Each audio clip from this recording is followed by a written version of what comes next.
Hello, everyone. In this video, we're going to talk about combinations and permutations. So hopefully you are familiar with those concepts. Let's take a look at this example. Of the 12 people applying for an entry-level position, 9 are qualified and 3 are not. The personal manager will hire 4 of the applicants. So for part A, we want to know in how many ways can she hire the 4 applicants if the jobs are considered the same. So this is important. So we know there are 12 people in total, and then we categorize them into 9 qualified and 3 are not qualified.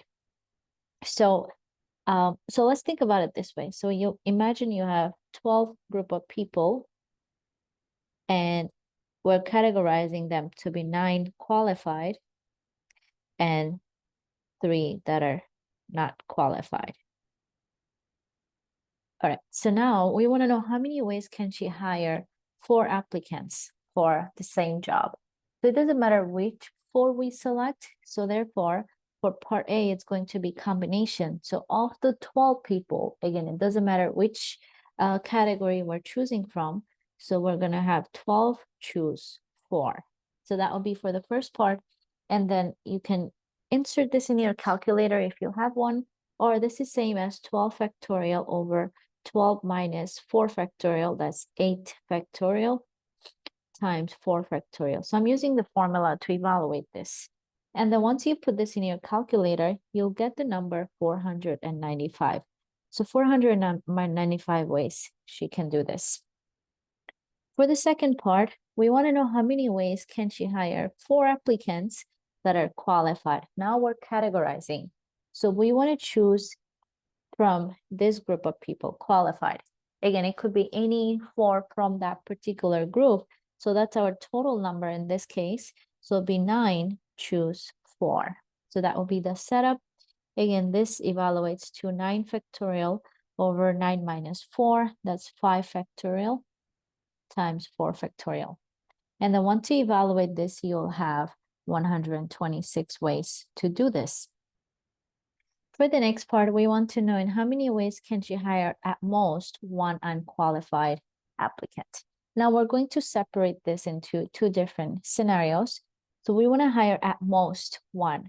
So the word at most means we want either 0 unqualified. So this is part C.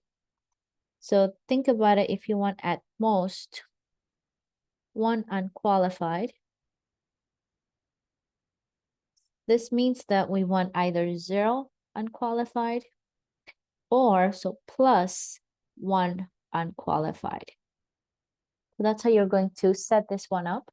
Now, what does it mean to have 0 unqualified? Well, that means we can have all 4 qualified because we're choosing 4 people.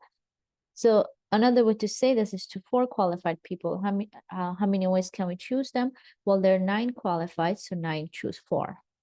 Plus, now, how many ways can I choose 1 qualified? That means this would mean that you have 1 unqualified and 3 qualified. That's what that means.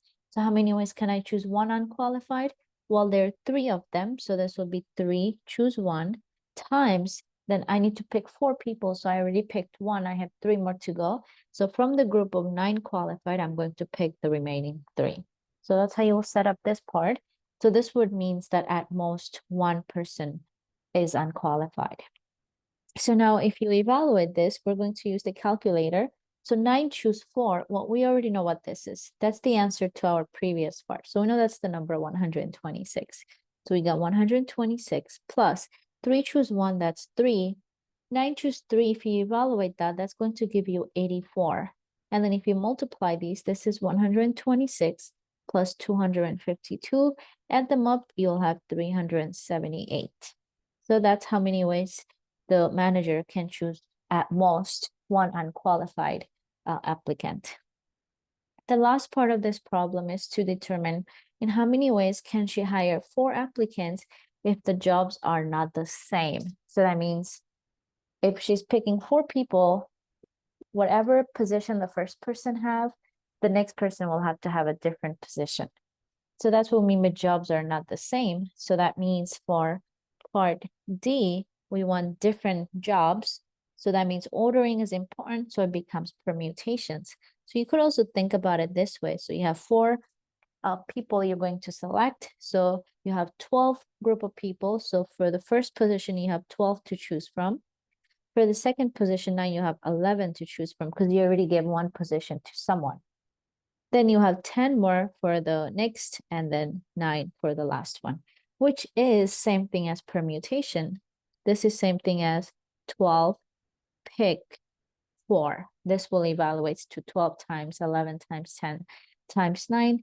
And if you put this in your calculator, you'll have about 11,880. So that's the number of ways to do this task.